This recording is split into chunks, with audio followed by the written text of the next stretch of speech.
Hello friends, welcome back to my YouTube channel Anshu tech study. मैं हूं अंशु आनंद। आज से हमारे YouTube channel Anshu tech study पर कक्षा 12 की मैथ्स और फिजिक्स की जो है ऑनलाइन क्लासेस स्टार्ट हो गई हैं। मैं कोशिश करूंगा डेली एक एक वीडियो दोनों सब्जेक्ट की अपलोड करने का। तो अगर आपने अभी तक हमारे यूट्यूब चैनल को सब्सक्राइब नहीं किया है तो स्टूडेंट्स प्लीज हमारे यूट्यूब चैनल को सब्सक्राइब कर दें और साथ में बेल आइकन को प्रेस कर दें तथा उन बच्चों के साथ शेयर कर दें जो इस समय क्लास 12th में पढ़ने वाले हैं।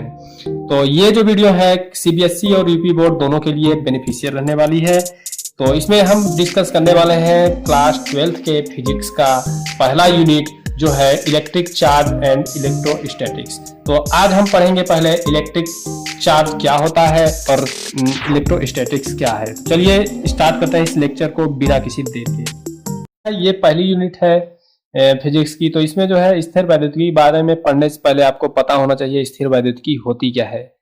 तो स्थिर वैद्युतिकी जो है एक ऐसी विज्ञान की शाखा है जिसमें क्या होगा, ऐसे जो है पदार्थों का या आवेशित कणों का अध्ययन किया जाएगा जिनके आवेश को हम एक से दूसरे वस्तु में ट्रांसफर नहीं कर पाएंगे। तो यहाँ पे हम बात करने वाला है स्थिर वैद्युत एक तरह का ऐसा वैद्युत होता है। तो जैसे कि किसी वस्तु पर जो है कोई कुछ आवेश हो, ठीक है, कोई वैद्युत हो किसी वस्तु पे, तो उस वैद्युत या उस आवेश को दूसरे वस्तुओं में प्रवाहित न किया जा सके या ट्रांसफर न किया जा सके, तो इस तरह का आवेश क्या कहलाएगा, स्थिर वैद्युत कहलाता है। ठीक है, इस तरह के आवेश या विद्युत को स्थिर वैद्युत कहा जाएगा। यानी जब किसी वस्तु पर आवेश को अन्य वस्तुओं में प्रवाहित या स्थानांतरित नहीं किया जाए तो ऐसे आवेश को हम स्थिर वैद्युत कहते हैं। ऐसे आवेश को हम स्थिर वैद्युत या स्थिर आवेश कहते हैं। ठीक है, स्थिर वैद्युत की भौतिक विज्ञान की वो शाखा है जिसके अंदर जो है आवेशित पदार्थों के गुणों का अध्ययन किया जा सकता है जिसपे जो है स्थिर वैद्युत आवेश स्थित हो, जिस पर जो है स्थिर वैद्युत आवेश स्थित हो। ठीक है, तो चलिए नेक्स्ट पॉइंट पे बढ़ते हैं। अगर हम बात करें विद्युत की, तो विद्युत एक तरह की क्या है, अज्ञात शक्ति है। विद्युत को हम देख नहीं सकते, सिर्फ हम क्या कर सकते हैं, महसूस कर सकते हैं। अगर उसको कोई तार में जो है विद्युत धारा प्रवाहित हो रही है या फिर किसी चीज में आवेश आ गया, ठीक है, तो वो जो है किसी चीज को अपनी ओर आकर्षित या प्रतिकर्षित करेगा। तो इस तरह से आप महसूस कर सकते हैं या कोई चीज ले जाके आप महसूस कर सकते हैं कि इसमें विद्युत है, ठीक है, या इसमें आवेशित हो गया है एक, ठीक है। तो ये जो है एक तरह का अज्ञात शक्ति है जिसमें ये पता चलता है किसी अन्य छोटी वस्तुओं को या हल्की वस्तुओं को किसी वस्तु द्वारा आकर्षित करने का गुण आ जाता है, तो इस वस्तु को कहेंगे कि ये जो है वस्तु आवेशित हो गई है। समझ में आया? तो जिन वस्तुओं में हल्के पदार्थों या कणों को आकर्षित करने का गुण आ जाता है या होता है उन्हें क्या कहते हैं, आवेशित वस्तुएं। और अगर जिनमें ऐसा गुण नहीं होता है किसी वस्तुओं को आकर्षित करने का, वो उन्हें कहते हैं अनावेशित वस्तुएं। यानी चार्ज पार्टिकल आपने सुना होगा, चार्ज्ड पार्टिकल और अनचार्ज पार्टिकल। चार्ज पार्टिकल क्या होते हैं, ऐसे पार्टिकल जिनमें जो है आवेश होता है, आकर्षित करने का गुण होता है किसी अन्य कणों को, ठीक है, तो वो क्या हो जाएगा, चार्ज्ड पार्टिकल या वस्तुएं। ठीक है, और जो वस्तुएं जो है अन्य वस्तुओं को आवेशित नहीं कर पाएंगी या फिर आवेशित उनको जो है आकर्षित अपनी तरफ नहीं कर पाएंगी, वो क्या कहलाएंगी, अनचार्ज पार्टिकल या अनावेशित वस्तुएं। समझ में आया? चलिए नेक्स्ट पॉइंट की ओर बढ़ते हैं। पहले जो है स्थिर वैद्युतिकी की खोज करने के लिए बहुत सारे वैज्ञानिकों का इसमें बड़ा हाथ रहा है। ठीक है, तो पहले जो है एक जो वैज्ञानिक थे 600 ईसा पूर्व में, यूनान के थेल्स नामक एक दार्शनिक थे। ठीक है, इन्होंने जो है बिल्ली की खाल से जो है एक अंबर नाम के पदार्थ को रगड़ा था, तो वो अंबर नाम का पदार्थ जो है किन्हीं कागज के छोटे छोटे टुकड़ों को अपनी ओर आकर्षित कर रहा था। तो ये जो खोज इन्होंने किया था तो इनका कोई मायने नहीं रहा।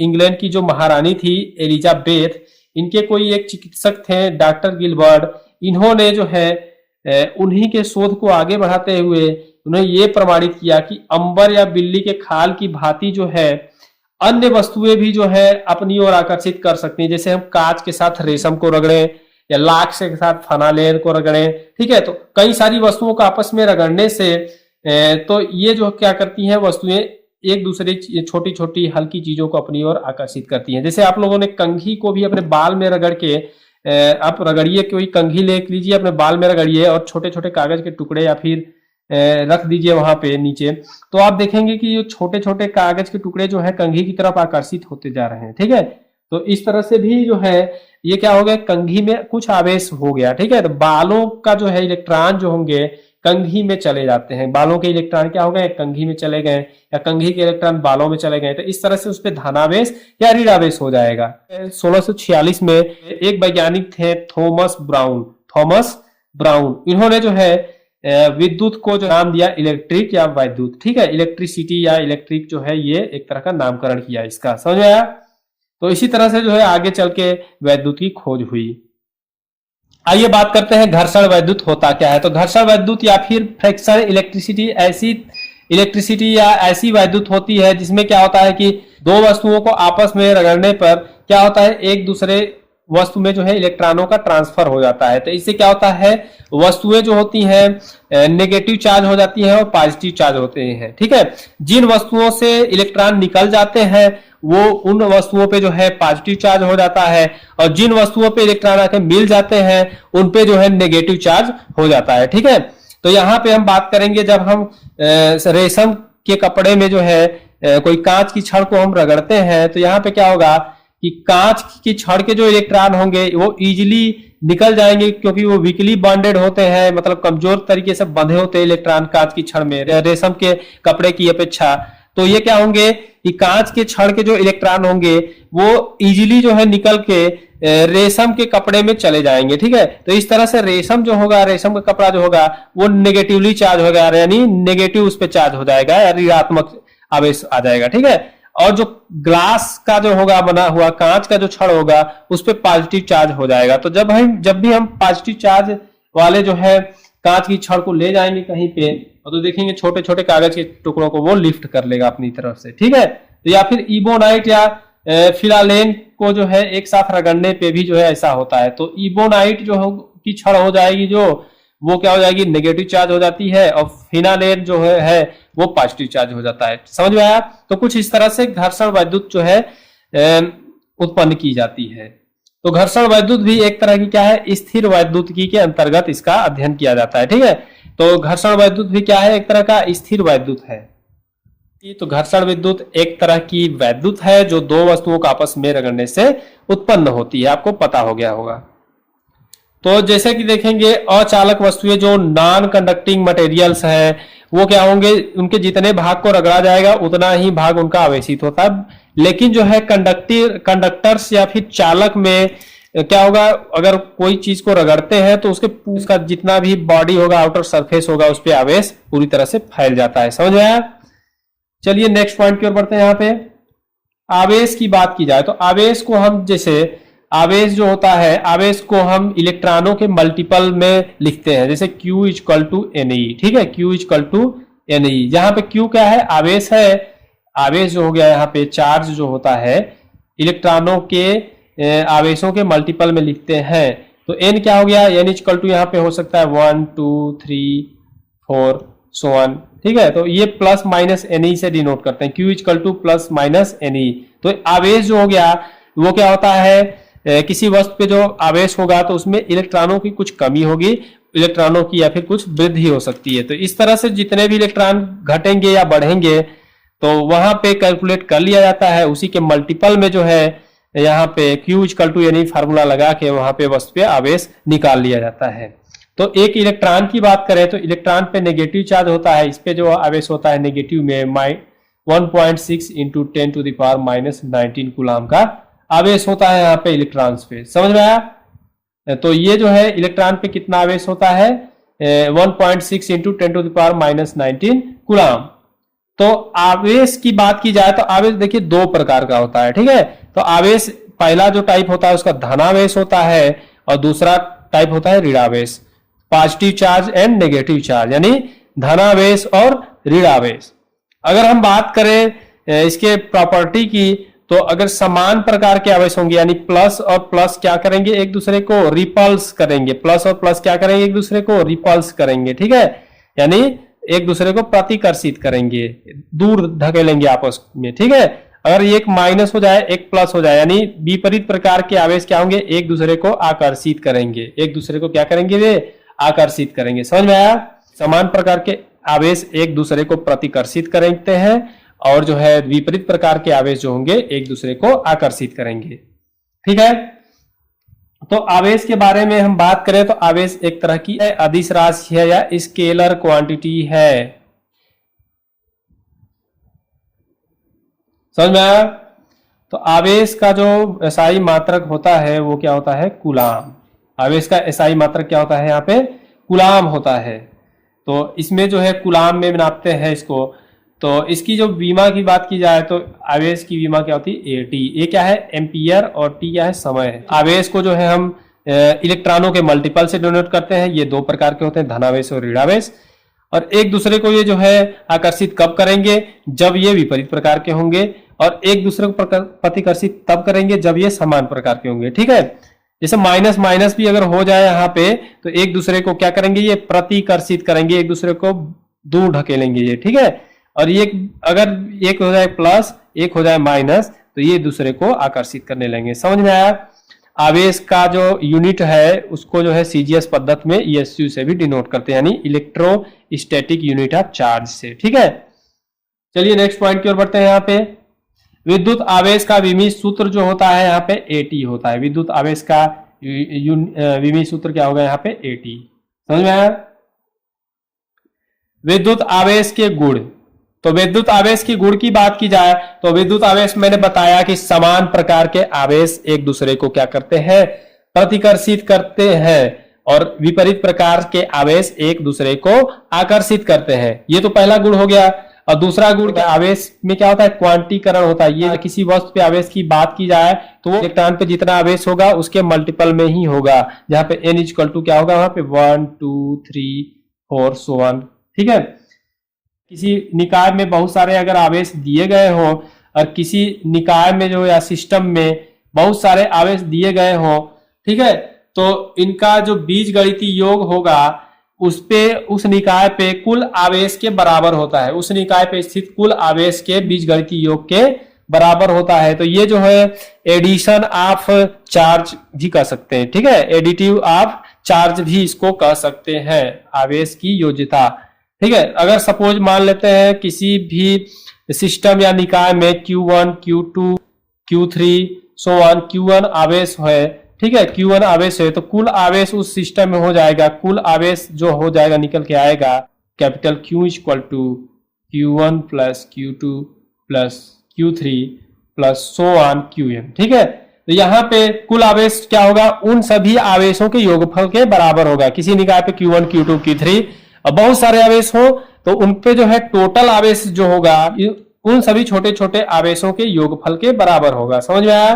तो हम बात करें विद्युत आवेश के संरक्षण की, तो किसी भी निकाय का आवेश हमेशा क्या होता है? यहाँ पे कांस्टेंट रहता है, यानी किसी भी निकाय के कुल आवेश को न ही हम नष्ट कर सकते हैं न ही हम उत्पन्न कर सकते हैं। समझ में आया? बल्कि एक फॉर्म से दूसरे फॉर्म में बदल सकते हैं। समझ में आया कि नहीं? तो यही क्या है? विद्युत आवेश का संरक्षण का सिद्धांत है। यहाँ पे मैंने शुरू में बताया था फ्रिक्शन इलेक्ट्रिसिटी। रेशम के कपड़े और कांच की छड़ को हम रगड़ रहे थे। जैसे हम कांच की छड़ को सिल्क रेशम से रगड़ रहे थे तो वहां पे हमने देखा कि जितना जो है चार्ज जो है सिल्क पे आ गया, यानी रेशम के कपड़े पे जितना चार्ज माइनस में होगा उतना ही प्लस चार्ज जो है वहां पे कांच की छड़ पे होगा। ठीक है, यहाँ पे रेशम के कपड़े पे जो है माइनस क्यू चार्ज है और यहाँ पे कांच की छड़ पे जो है प्लस क्यू चार्ज है। तो यहाँ का जो है इस निकाय का कुल आवेश की बात की जाए तो minus Q plus Q equal to हो जाएगा 0। तो हमेशा क्या होगा? ये कांस्टेंट रहता है। ये क्या होगा? हमेशा आवेश यहाँ पे कांस्टेंट रहता है। तो ये इस तरह से आवेश का संरक्षण हो गया। समझ में आया? स्थिर विद्युतिकी को समझने के लिए हमें जो है आधुनिक इलेक्ट्रॉन सिद्धांत का हमें पता होना चाहिए। जो है परमाणुओं की संरचना को एक्सप्लेन करने के लिए बहुत सारे वैज्ञानिक आए थे, जैसे थॉमसन हो गए, रदरफोर्ड हो गया, नील्स बोर, बहुत सारे रदरफोर्ड वैज्ञानिक, बहुत सारे वैज्ञानिक जो थे इन्होंने अपनी अपनी एजम्पशन दी। यहाँ पे विज्ञान में हमने पढ़ा होगा, पीछे क्लास 9th में भी पढ़ा था हमने। ठीक है, तो बहुत सारे वैज्ञानिकों ने अपनी अपनी एजम्पशन दी। तो यहाँ पे जो है हम इसको समझने से पहले हम किसी तत्व के परमाणु को समझते हैं। ठीक है, तो परमाणु क्या होता है? एक तरह का सबसे छोटा कण होता है। किसी भी तत्व का सबसे छोटी इकाई होती है परमाणु। इसको हम दो तरह से बांट सकते हैं। पहला है नाभिक। नाभिक जो है बीच में होता है जिसपे संपूर्ण धनावेश होता है। किसी भी परमाणु का संपूर्ण धनावेश कहाँ स्थित होता है? नाभिक में, जिसकी त्रिज्या 10⁻⁻14 मीटर होती है, यानी एक फर्मी के नियर अबाउट होती है यहाँ पे, ठीक है। और जो दूसरा पॉइंट है, दूसरे तरह से बांट सकते हैं इसको, नाभिक तो हो गया यहाँ पे जहां पे पॉजिटिव चार्ज होता है, उसके चारों तरफ जो होते हैं इलेक्ट्रॉन जो है घूमते रहते हैं, चक्कर लगाते रहते हैं, तो उस पे जो है जो इलेक्ट्रॉनों पे चार्ज होता है वहां पे नेगेटिव होता है, समझ आया। तो यहाँ पे अगर बात की जाए इलेक्ट्रॉनों पे, तो इलेक्ट्रॉनों पे कितना चार्ज होता है, -1.6 इंटू 10⁻⁻19 कूलाम, ठीक है। 19 कूलाम ये जो है इलेक्ट्रॉन पे चार्ज होगा, इलेक्ट्रॉनों पे जो चार्ज होगा यहाँ पे 1.6 इंटू 10⁻⁻19 कूलाम। जो प्रोटॉनों की चार्ज की बात की जाए, प्रोटॉन जो होंगे हमेशा कहाँ होते हैं, परमाणु के नाभिक में होते हैं। तो परमाणु के नाभिक में प्रोटॉन जो होंगे उन पे जो चार्ज होगा वहां पे प्लस में होगा इलेक्ट्रॉनों के चार्ज के बराबर, समझ में आया। इसीलिए जितना नाभिक में जो है प्रोटॉन होंगे उतने ही संख्या में इलेक्ट्रॉन जो है उसके चारों तरफ नाभिक के चक्कर लगा रहे होते हैं, समझ में आया। परमाणु का नाभिक क्या होता है यहाँ पे, उदासीन होता है। तो अगर हम आवर्त सारणी की बात करें यहाँ पे, तो आवर्त सारणी में जो है आधुनिक आवर्त सारणी की बात की जाए तो जो भी तत्व रखे गए हैं वो द्रव्यमान संख्या के आधार पर रखे गए हैं, यानी एटॉमिक नंबर पे रखे गए हैं, ठीक है। यहां देख लेते हैं, ये नाभिक हो गया जिसपे पॉजिटिव आवेश है, इसके चारों तरफ कक्षाओं में क्या होते हैं, इलेक्ट्रॉन जो है चक्कर लगाते रहते हैं। इलेक्ट्रॉन जो है इसके चारों तरफ कक्षाओं में क्या करते हैं, चक्कर लगाते रहते हैं, बहुत सारी कक्षाओं में होते हैं। तो इनका जो है एनर्जी लेवल होता है, तो जो भी इलेक्ट्रॉन जो है नाभिक के जो है नजदीकी कक्षाओं में होते हैं तो उस पे जो है नाभिक का फुल कंट्रोल होता है। जैसे जैसे इलेक्ट्रॉन दूर होते जाते हैं, जैसे कि बहुत ज्यादा दूर है नाभिक से, उन इलेक्ट्रॉनों पे जो है नाभिक का कंट्रोल बहुत ही कम होता है। तो आउटर ऑर्बिटल यानी बाहरी कक्षा में जो भी इलेक्ट्रॉन होते हैं उनको जो है किसी तत्व के मुक्त इलेक्ट्रॉनों की संख्या में गिनते हैं, समझ आया। या फिर फ्री इलेक्ट्रॉन्स होते हैं उस तत्व के उपस्थित, फ्री इलेक्ट्रॉन या मुक्त इलेक्ट्रॉन भी कहते हैं उनको, ठीक है। एक ऑक्सीजन की बात की जाए, ऑक्सीजन के बाहरी जो है जो चक्कर लगाने वाले इलेक्ट्रॉनों की संख्या क्या है, यहाँ पे 8 है। चक्कर लगाने वाले इलेक्ट्रॉनों की संख्या क्या है, यहाँ पे 8 है, ठीक है। तो इसके जो नाभिक में इतने ही प्रोटॉन होंगे, 8 इलेक्ट्रॉन बाहर चक्कर लगा रहे हैं तो 8 प्रोटॉन अंदर भी है, ठीक है।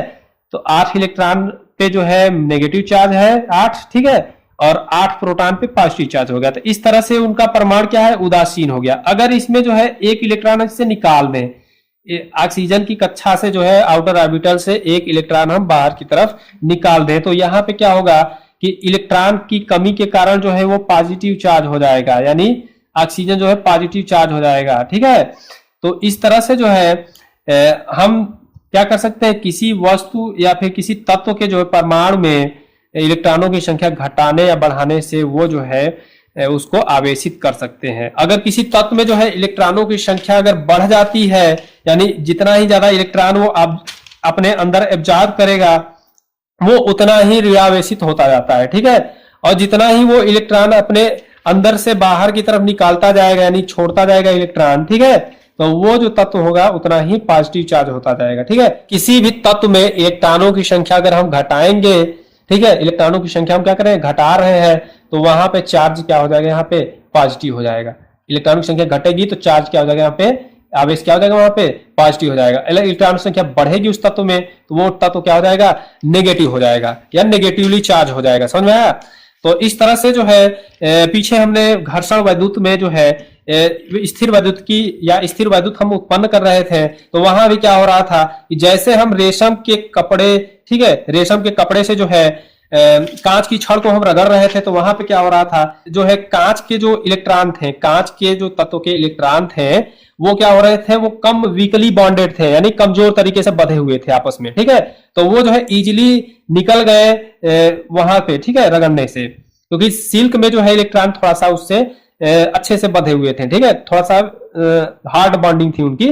तो इसके कारण क्या हुआ कि कांच के इलेक्ट्रॉन बाहर निकलते हैं और सिल्क में चले जाते हैं, कांच के इलेक्ट्रॉन निकल के रेशम के कपड़े में चले जाते हैं। इस तरह से जो है कांच जो है, कांच की छड़ जो है वहां पे पॉजिटिव चार्ज हो जाती है और वहां पे रेशम का कपड़ा जो है नेगेटिव चार्ज हो जाता है। तो इस तरह से हमने पता चला स्टूडेंट्स कि किसी भी तत्व में अगर इलेक्ट्रॉनों की वृद्धि कर दी जाए तो वो जो है तत्व क्या हो जाएगा, ऋणावेशित हो जाता है, और किसी तत्व में इलेक्ट्रॉनों की कमी कर दी जाए तो वो क्या तत्व क्या हो जाता है, वहां पे धनावेशित हो जाता है, ठीक है। आई होप ये वीडियो आपको समझ में आया होगा। अगली वीडियो में हम डिस्कस करेंगे कूलाम के नियम और वैद्युत क्षेत्र के बारे में, यानी कूलाम के लॉ की बात करेंगे और इलेक्ट्रिक फील्ड की। तो अगली वीडियो आप देखना ना भूलें। ये पूरी तरह से कॉन्सेप्चुअल बेसिस लेक्चर था, तो इस वीडियो को जरूर देखें और शेयर करें अपने सारे फ्रेंड्स के साथ। और भी सारे लेक्चर हम लेकर आते रहेंगे। तब तक के लिए बाय, टेक केयर।